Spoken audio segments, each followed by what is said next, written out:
Hi, I'm Heather Darch, and this is a presentation by the Quebec Anglophone Heritage Network. In this series called Raising Spirits, we are looking for our valuable heritage. The second half of the 18th century and the first decades of the 19th century were turbulent years in Scotland. The Highland clearances, which followed the Battle of Culloden Moor in 1746, was a period of active suppression of the Gaelic language and culture. Crofters, or tenants, were pushed off their land by wealthy landowners, driven to increase their profits through sheep farming. In addition to this strife, economic depression following the end of the Napoleonic Wars caused economic turmoil in the Gaelic-speaking highlands and islands of Scotland. At the same time, economic opportunities in British North America led to a growing tide of emigration. Beginning in the late 18th century, Scots moved into the St. Lawrence Valley on both sides of the river and into the Châteauguay Valley. Here, they found land, business opportunities, and a way of life that was not available to them in their home country. The Scottish presence in the southwestern corner of Quebec fundamentally changed the historic, linguistic, and cultural landscape of this region. Today, impacts of this Celtic heritage can still be found. This is Fraser's Point.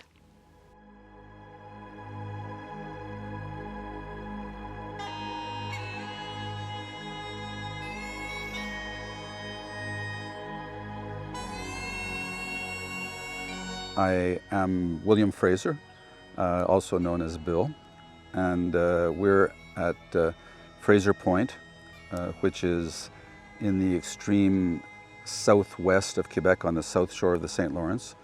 We're sandwiched between Lac St-François, which is a lake in the St. Lawrence, and the National Wildlife Reserve of Lac St-François. So we're known as the island in the marsh here because there's marsh on one side and river on the other.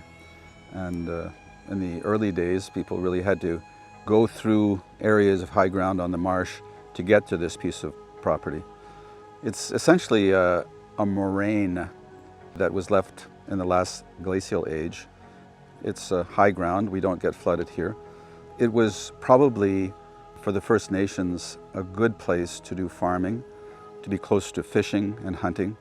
So this was originally First Nation land, and some interesting artifacts have been found on the property. So probably this land has been used for hunting, fishing, and farming going back 10,000 years. And when our family arrived here about 200 years ago, we took over the role of farming, fishing, and also to some extent hunting. Probably the earliest European settlers were migrants northward from the United States looking for land, and with perhaps some mixture of United Empire loyalists starting in the 1780s, 1790s. The Scottish settlement here, which began around the turn of the 19th century, was initiated by people who were economic migrants. They would have been coming from mainly the Western Isles, initially from Skye and the Hebrides initially. They were Gaelic-speaking people. And they were followed by other waves of Scottish migrants who came into the community. They would have also been families who were dispossessed of their crofts in the north at the time when the lairds found it more economically advantageous to have sheep on their land rather than to have crofters. They migrated often to the coastal cities where they would fish, but it was not very profitable. So without any real economic future in Scotland, they looked to the colonies for opportunities. And at that time, with Britain having conquered Canada in 1759, there was land that was available, and particularly in Upper Canada along the river. So there was a Scottish movement of probably about 600 families that came in from 1780 until the 1830s into Eastern Ontario, led by a Catholic bishop by the name of Alexander MacDonnell. And the Frasers here in Dundee essentially were an overflow of that settlement on the other side of the Lac St-François. And so initially when they arrived, they rented land, as they had done in Scotland. They rented land from the First Nations. And the municipality of Dundee was part of the Akwesasne land. So the farmers cleared the land and then rented the land, and farming was their main occupation for several generations. St. Regis was a breakoff from Kahnawake, my understanding is, and there was a really beautiful church that was built on the point at St. Regis. Gradually, the farmers came in, rented land. Some paid their rent, others didn't. In the 1890s, I believe, there was a government commission on the lands of Dundee to determine whether the farmers here could buy the land. There are various understandings of exactly what took place in that process, but I think that there was an agreement retrospectively that it wasn't entirely a fair process for the First Nations. And so there was a land claim on the lands of Dundee. That process took a very long time, but finally there was an offer that was made by the federal government, which was accepted by the Bound Council of Akwesasne. And there was a vote of the population of Akwesasne, and the offer was accepted. So the First Nations have the right to use those monies to purchase land on a willing buyer, willing seller basis. And eventually that could potentially happen. Well, when they first arrived, it was not very long after the War of 1812-1814. So there was a fort across the border that's now known as Fort Covington, where the general who was the leader of the American forces that were planning to attack Canada died. There was the Battle of Chrysler Farm up the river. Covington was shot. He came to Fort Covington, died in Fort Covington. And so initially it was actually a war zone between the Americans and the British and Canadians. The Scots on the other side of the river raised a regiment. It was the first Catholic regiment which was raised in the British Empire after the imposition of laws restricting the practice of Catholicism. They were very instrumental in the War of 1812. But after that war, people lived relatively peacefully, I think. At that time, Fort Covington was a commercial center for the inland of northern New York State. And so there would have been steamboats going up the river from Montreal, bringing goods and carrying out produce. The farmers in this community were cutting the trees, burning the wood, selling the potash, basically making cash from that sale of potash. On this actual property, they arrived, we think, in 1818, but there was no road into the property until 1864. So there was basically a couple of generations that were traveling mainly on foot, maybe a little bit as some cart paths, ox paths were developed. They would be moving some goods, but the river was basically the main channel of transport. And the people along the river, they had a very close connection to the Scots on the other side. So they would send their kids to school. Sometimes the kids would go and spend the whole winter on the other side of the river. Before there was a minister in Dundee, they would go across the river to get married or bring the minister across here to get married. And some of them would go and spend their adult lives on the other side of the river looking for jobs or doing farming on the other side. But many of them, even though they had lived their lives there, they would come back. Their bodies would be brought back to Dundee for burial. It was a symbolic importance. The family was rooted here in Dundee. And I think that symbolic importance has survived even up to today. Yeah. So this land here was the farm initially of James Fraser, who was a brother to my great-great-grandfather. And James Fraser and his wife, Anne Grant, built this log cabin, probably in about 1818. We don't know exactly how long they stayed in it. There's some mention of the possibility that some of the children of James and Anne were born in the Brunson house, which was a stone house at the far end of the point.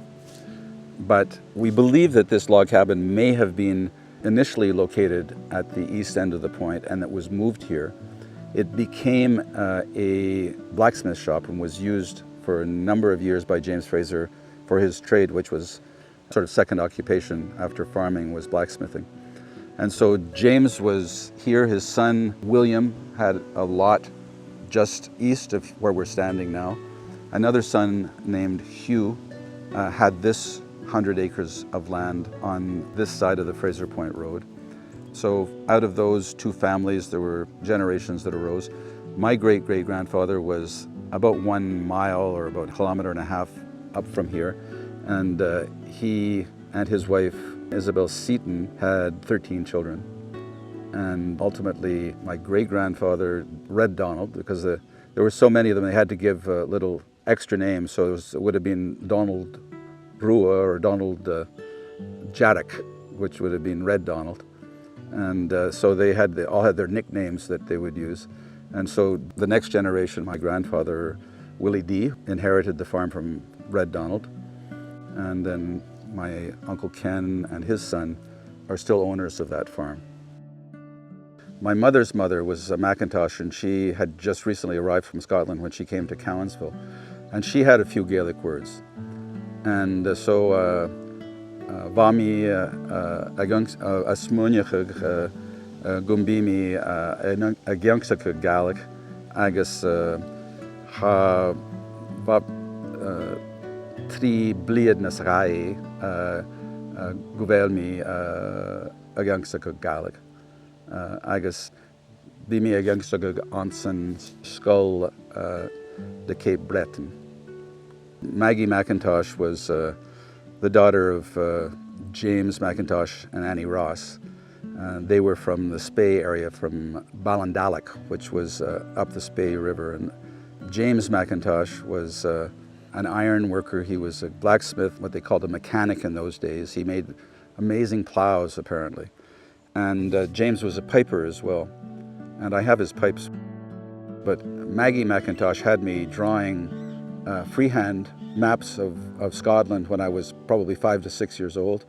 And so she kind of indoctrinated me into the interest of Highland Scottish traditions. And that was what motivated me to decide. The little few words that I said in Gaelic was that about 3 years ago, I said to myself, I think it would be great if I could learn some Gaelic. So it's now 3 years that I've been studying Gaelic through the Gaelic College in Nova Scotia, and so I've had weekly lessons, and of course I'm making some progress. It's challenging to learn the Gaelic language, but it's been a lot of fun.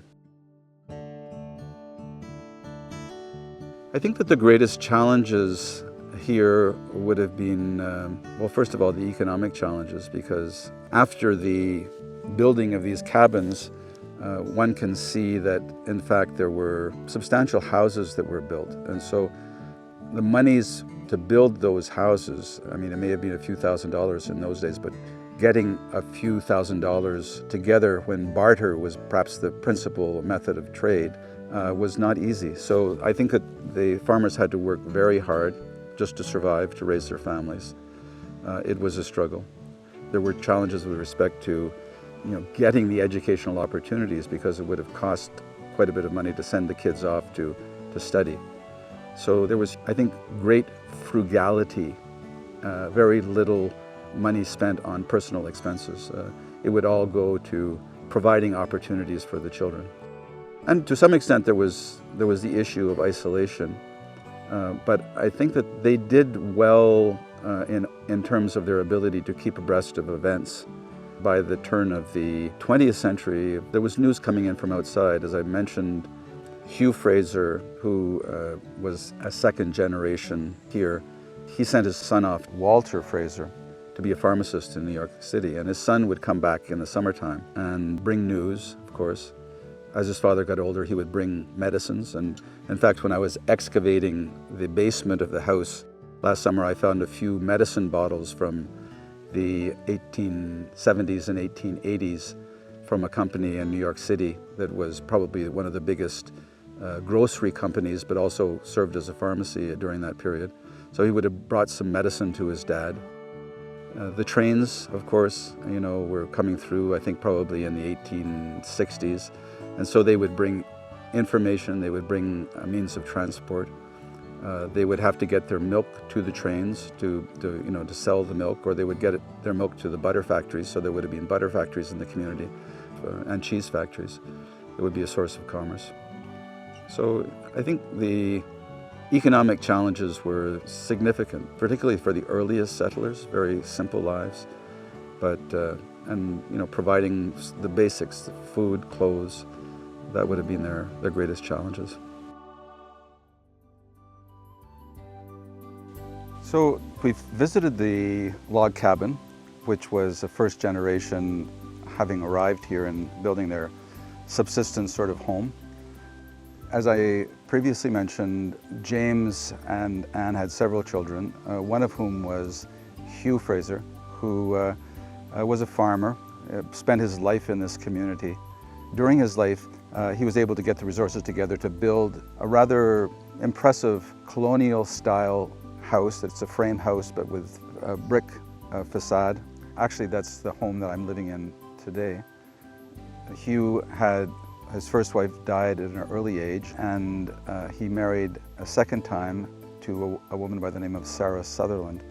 And they had 4 children. I think there were 5 children from the first marriage. Sarah and Hugh had a son named Walter Fraser, who I mentioned previously. He had a very successful business in New York City near the Washington Street Bridge. And he came back to Dundee in the summertime with his family. In fact, this cottage just beside us is the cottage that he built around the turn of the 20th century, around 1901, 1902. And it's really a lovely cottage that's Victorian style, well preserved today, and that's actually rented as a bed and breakfast. One of the other brothers of Hugh Fraser was William, King William, and they called him King William because he had a big, very full beard. And he married his first cousin, Isabella Fraser, who was the sister to Red Donald, who I mentioned previously. Isabella was an iron-willed woman. When King William passed away, she was able to carry on and ensure that all of her children had an opportunity for education. And I believe that there were 4 ministers that were educated through her support, and they all had interesting careers. Just on the left side here, we can see what's people today called Fraser Island, but which in the day was called Kanien'kehá Island. A Reverend William Fraser, a son of King William, was a minister in Champlain, New York, and he had a number of children, some of whom were affected by tuberculosis. So in order to give them maximum opportunity to get fresh, clean air, he built a cottage out on this island in 1901. William and his family used this cottage each summer. Actually, the building of the cottage was a bit of a challenge to get the supplies out to the island. And so, in fact, they transported the lumber by horse and sleigh across the St. Lawrence River in the wintertime and deposited it there, and then built the cottage in the summer. So that cottage was used by several generations. And when I was a child, there were 4 elderly sisters who would spend their summers on the island. They had a little 5-horsepower motorboat, and they would be back and forth to the mainland, and there was a hand pump in the kitchen and a lovely environment. There actually was an old grand piano in the living room, and we as kids would love to go over there because we would get oatmeal cookies consistently. It was just a place of great joy that we had. And one of the other children of Isabella was a woman by the name of Georgina. Georgina Fraser, I think, was the oldest of that family. And she married a minister, a man who had come as a minister to Dundee, a fellow by the name of Frank Gooch, who was an Englishman. They went off to India, and Frank left the church and became an economic advisor to one of the Rajas in India. they had their children in India. And when it was time for those children, by the name of Harold and Ella Gooch, to be educated, they came back to Canada to stay with the relatives here. And they actually went to high school at Fort Covington. Harold eventually graduated from engineering at McGill. And the cottage here on the right was Harold Gooch's cottage when I was a child. And so Harold had great stories to tell. There was a sort of a colony of people who were all interested in, loved the property and had roots going back several generations who would congregate here. With experiences around the world, who had lived in Europe and Asia and India, with all their life experiences, would come and share them with us as children. So it was a delightful place to grow up. I mean, I think as in any family, there's always mixed emotions. You know, there's great accomplishments. Sometimes the frugality could go overboard, and sometimes the severity of, I remember my grandfather saying that Dundee school where you go, he says, the problem with that teacher is she doesn't strap the kids enough. So that was the kind of zeitgeist of the time, that education was partially through corporal punishment. But I think that there was a lot of cohesiveness within the family, and also there was a lot of commitment to family. My dad was amazing in terms of the support that he gave to my mother, the commitment that he had. So that level of sort of family commitment, I think, was a signal characteristic of the family.